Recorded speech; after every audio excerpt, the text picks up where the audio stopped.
Hi everyone, this is Arcadius and welcome back to Naval Creed. Today we'll be going over the first out of four new Soviet or Russian battleships that have been put into the battleship tech tree, and these are the World War II version battleships. So we've already gone over all the World War I dreadnought types with Ganga all the way up into Ekaterina, and now we are branching off from Ismail off into Poltava to Lenin to Vladivostok, and then finally with Kremlin. So that brings us to Poltava today. Now, this ship may not seem like much, and in fact, she is pretty weak on the terms of firepower, but she does make up for that in a couple different areas. So let's just go over that in the general stats. We have a 61,100 health. We have 26% torpedo damage resistance. Armor, we have a belt of about 370, which is a little bit less than 15, a little bit more than 14. Think about 14 and a half.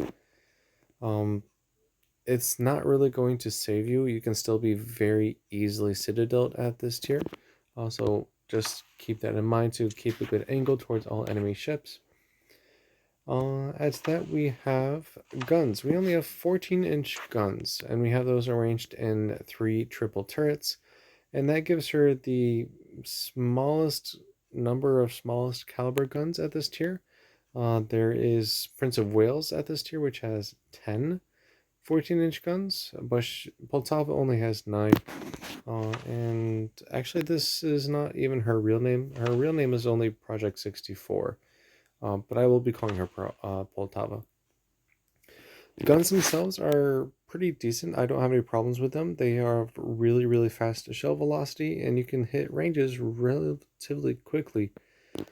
Speaking about ranges, not including the event ship Maryland, or West Virginia is how her actual name is, Poltava actually has the longest range at this tier, at 21.1 kilometers. That was previously held by Nagato. Pull up Nagato here. Nagato used to be the ship at this tier with the longest range of 20.4 kilometers, but now it's 21.1 with Poltava. However, like I said, Maryland does have longer range of 22.4, but she is not a tech tree ship, so it's up to you whether or not you want to include her or not. But besides that, I have no problem with her guns at all. Like I said, she's a really, really good sniper. That is how all 4 of these battleships will pretty much play. Specifically Poltava, Vladivostok, and Kremlin. Not so much Lenin, but she's not that bad either. Alright, secondaries. We have secondaries of a range of 4.4 kilometers. We have a bunch of secondary turrets on the side of our ship, 4 to a side. Don't expect much from these secondaries. That's not really a strong suit of any of these Russian battleships. The only ones that it's really important on are like the very first 2 of Ganga and Imperatrice Maria. Everything else, don't really worry about it all that much. Speed, really good at 29.5 knots. I'm not quite sure if she's the fastest at this tier or not. Let's actually check Gniza now. Because she is a really fast battleship at this tier. Okay, so Gniza goes 32 knots, but that's not that much better than Poltava. The best way I can say to play Poltava is just to keep her at a very long range in a sniper configuration, and just hope you get a lot of broadsides, because there's no real way you can overmatch people at all. With that, let's toss into a game and see. Oh, actually, no. We gotta go over anti-aircraft defense. Your AA defense is actually really, really good, I would think, at this tier. So that's already what? About 100, 170, 240 or so? 230? So assuming it's about 230, let's check Maryland, because she actually has the most at this tier, I'm pretty sure. Yeah, we're already at, what was that? 190, 280.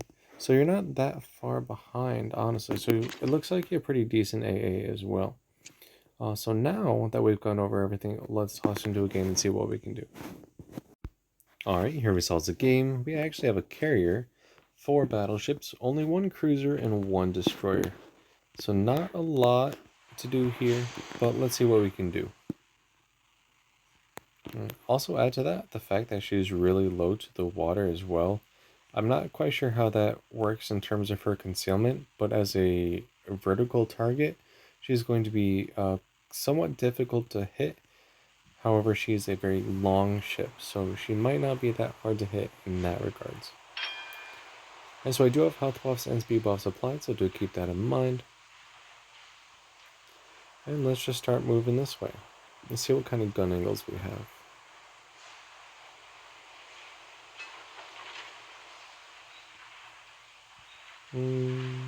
Something like that.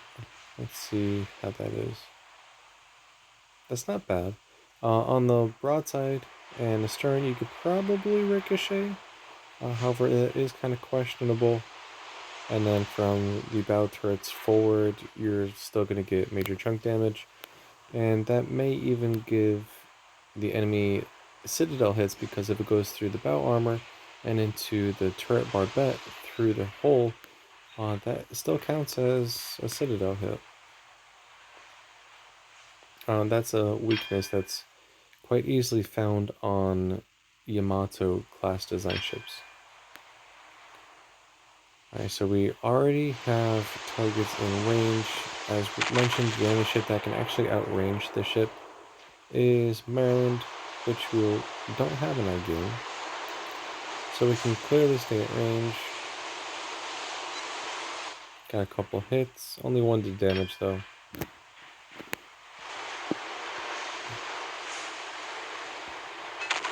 I suppose I could switch over to high explosive for a minute and try and do some damage on this Leningrad. Another hit on Gneisenau. Alright, so I'm not going to reload quick enough for Leningrad. Let's see what we can do against Gano.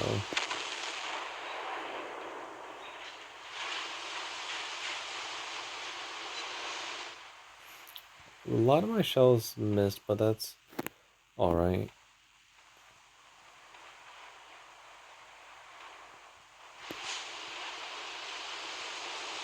I'm going to try and stay at range a bit, I think. So we're going to switch back to armor piercing and start turning away just a little bit. Now this does open up my broadside, but it keeps me from getting too close to all these other battleships. But we are being focused on by the carrier now, it looks like. And so this is the enemy Poltava, fully broadside with armor piercing 14 inch. Let's see what we can do. 2 citadels and a bunch of other pens. That was a lot of damage that ship just took. Let's see what our rear angles are like, because we might be able to have a better gameplay kiting than anything. Let's send some more shells towards Poltava. Yep, you can clearly see how your armor is not really the best. If you go broadside, you want to stay angled as much as possible. That brings us to, actually let's send a salvo towards Gneisenau while we can. Your fast shell velocity means you can hit targets pretty quickly, even when they're at range.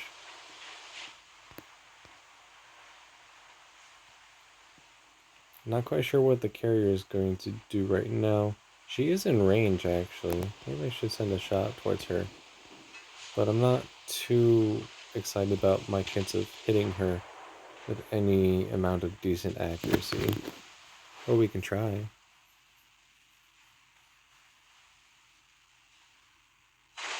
Two citadels. Actually, I'll take that.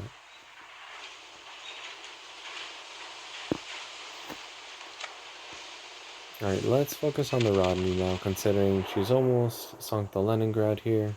There she goes. 18,500 damage with only 14-inch guns. You may have small caliber guns, but if you get a broadside, it doesn't really matter. You're still going to punch through the armor. Especially on Godia's now. She has really strong armor and is almost impossible to Citadel. However, even if you get a broadside, you can still do a ton of chunk damage.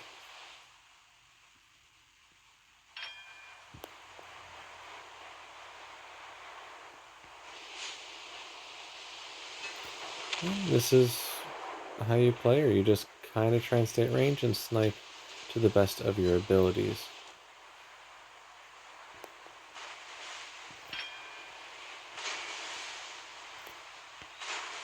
But you can see how even when a couple shells hit, they still do a ton of damage.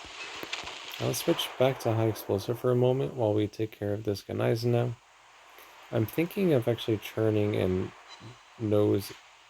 giving a nose on profile to this Ganizen now. In fact, let's do it. Yeah, because we're just going to be torn apart if we stay like this.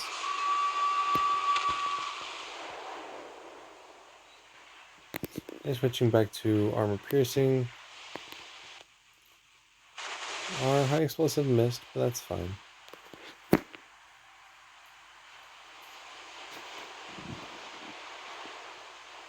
We still have to worry about the carrier. The carrier is still in play right now. Oh, speaking of, there she is.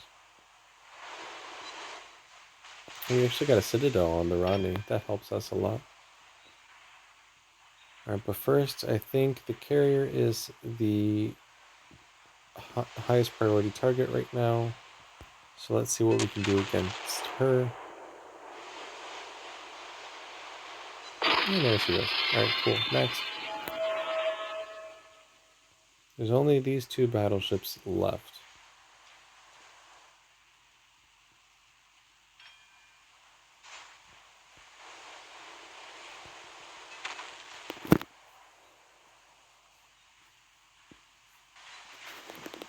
I didn't really get the damage I needed there, but that's alright. We've been surviving pretty decently. It's only been Ganias now that's got a couple lucky Citadel hits on me, I think.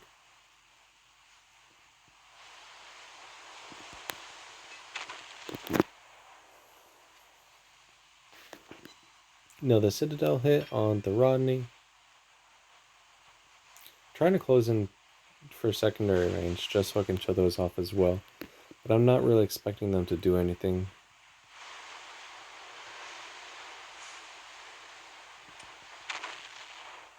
See if we can finish up the Rodney real quick. There we go. Ganias now is aground.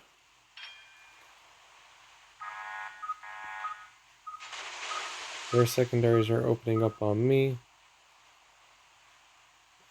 And mine should be opening up any second. There they go.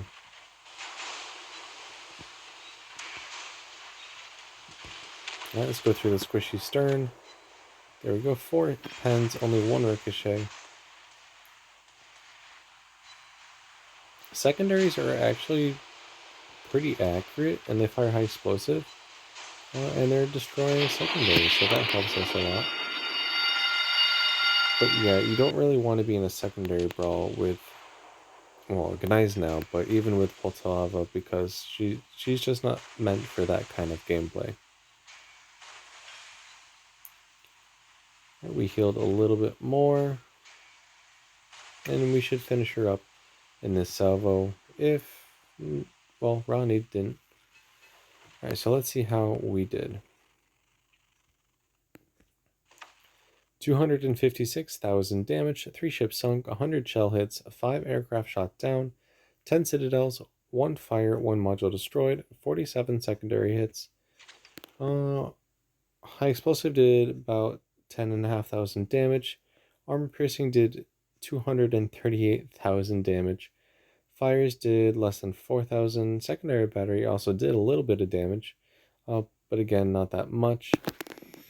But yeah, straightforward. This ship is just, you stay at range and you use your main gun range and shell velocity to become a sniper at this tier. But you also have pretty decent AA. Your secondaries are nothing to write home about, but they can handle destroyers, I would think. But if they're within secondary range, then there's not much time for you to survive, I would say. Your speed is good. Maneuverability is kind of not, because that's just the drawback that you have in terms of these ships. And then her armor, as you can see, was clearly not the best if you give broadside. I was able to sink the enemy Poltava in only 2 salvos. With that, I will wrap up today's video. If you liked the video, make sure you like and subscribe. And join me tomorrow while we go over Project 21, or as I've renamed her, Lennon. So again, thank you and take care.